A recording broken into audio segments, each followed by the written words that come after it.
what's going on, guys? It is Raj here. I am so sorry I have been absent for a very long time. I've been doing quite a lot of schoolwork, about 25 assignments per week. But anyway, that's not the point of this video. The point of this video is to show you guys what I have up here on screen.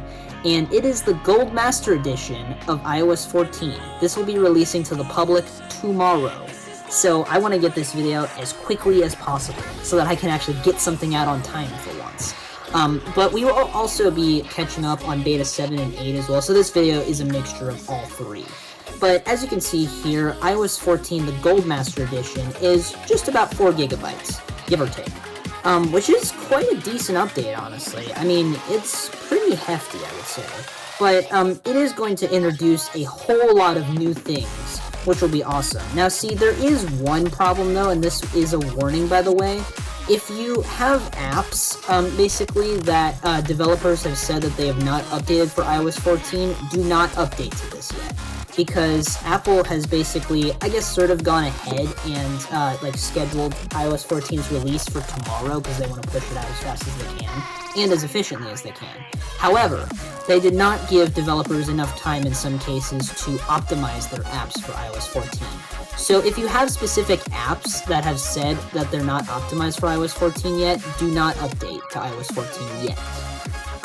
In that case, I would probably wait about maybe like a week or 2 weeks, just so that the developers can catch up and that they can update their apps. So that was just like a nice little warning for you guys, in case, obviously, you wanted to know that. But yeah, so that's what that is there.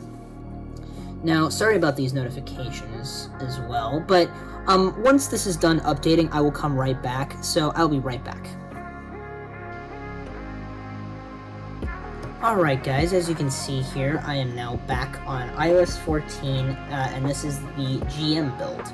So without further ado, we are going to be going through this, and we are going to also be covering what features were also in the previous build of iOS 14, so Developer Beta 7 and Developer Beta 8. So without further ado, as you can see here, I'm already in the UI itself, and it's a lot smoother than it used to be. At least with the previous betas. But obviously, as you guys know, we are going to do our customary Wi-Fi speed test. We're going to be doing it 3 times, as per usual. So, I just need to wait for this to catch up. There it goes.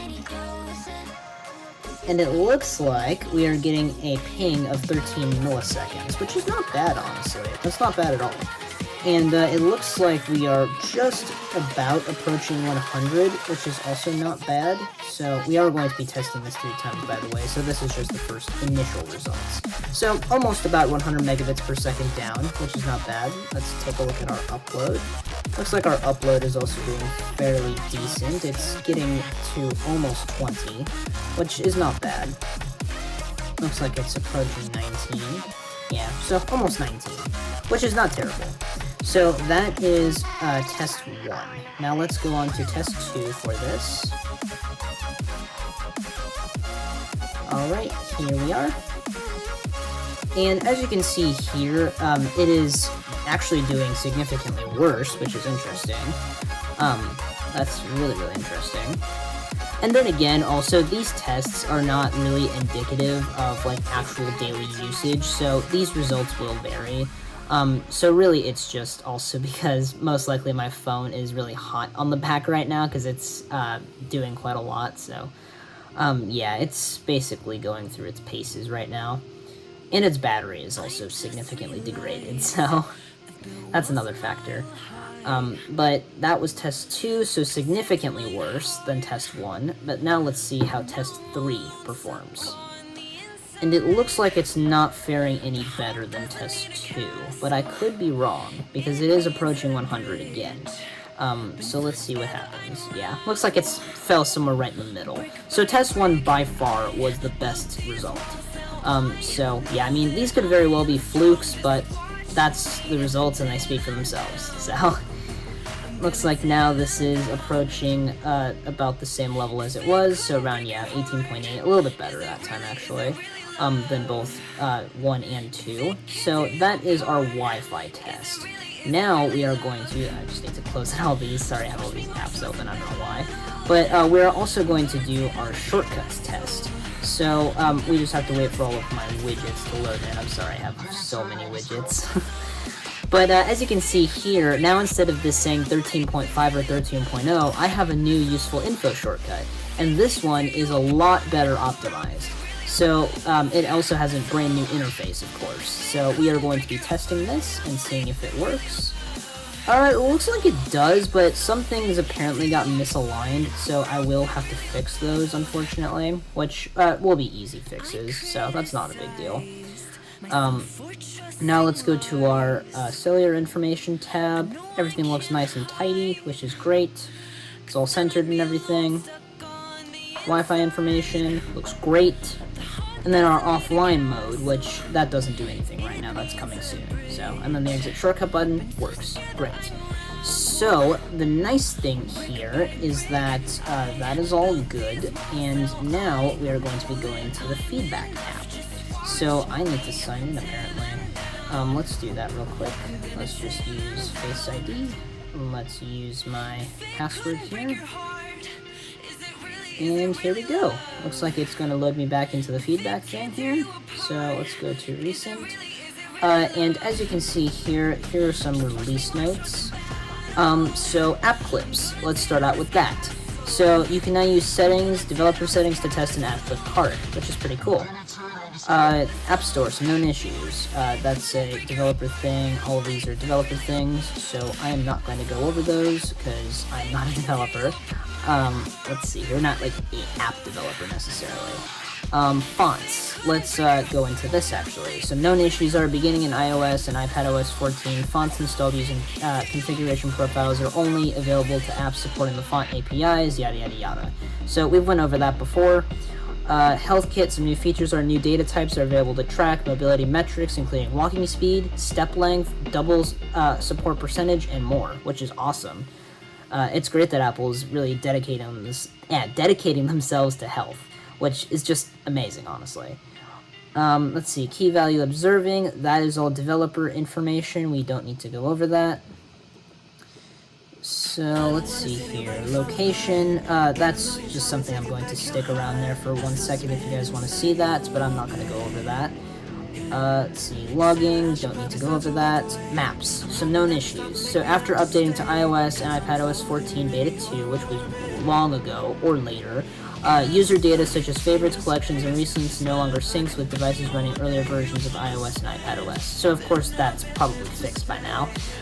Let's see, networking, that is something we don't need to go over. Reality Kit, again, another thing we don't need to go over. Let's see here. So, Siri, we don't need to go over that because that's a developer thing. And sorry for these notifications, by the way. Let's see here. So, you know what? I'm just going to put on Do Not Disturb.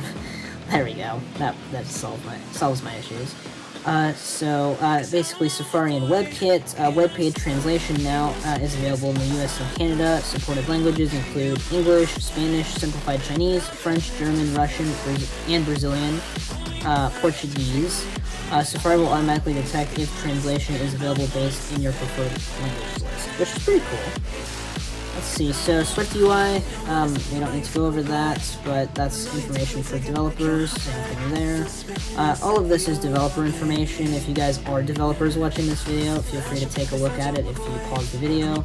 But yeah, this is all just developer stuff, so we don't need to go over this. Again, more developer stuff. Like, there's so much developer stuff in here, it's crazy. Okay, so some resolved issues. Well, that's, actually, no, that's developer stuff, what am I saying? Let's see, third-party apps, again, developer stuff. Yeah, for the most part, this is all developer stuff, but now, actually, here's voice control. So voice control is now available in English, United Kingdom, and English in India as well, because they have two different variants of English, so that's what that is there. Some new developer features, have some more things there. Weather. So government alerts about certain weather events including tornadoes, winter storms, flash floods, and more are now available in the US, Europe, Japan, Canada, and Australia. So that's pretty cool. So widgets, some known issues. When the parent app of a widget has been granted selected photos access, an alert might appear each time the widget runs, which is interesting. Let's see here. So, that is pretty much it, honestly. Yeah, that's pretty much it in terms of release notes. Interesting. So that is all of that, apparently. Let's see, did I miss anything? It doesn't look like it, yeah. So that is all of 3 updates culminated together. So, yeah, I mean, that's pretty much it for this video. So, if you guys enjoyed, please be sure to leave a like, also comment and subscribe if you are brand new to the channel, and I hope you guys didn't get bored to death for the past, for the last few minutes, but I'm gonna go now, and I'm going to also hopefully upload another video today alongside this one, which this one's a catch-up video, but I'm going to be uploading another one recapping basically Apple's event that they held today. So I will catch you guys next time. Peace out, everyone.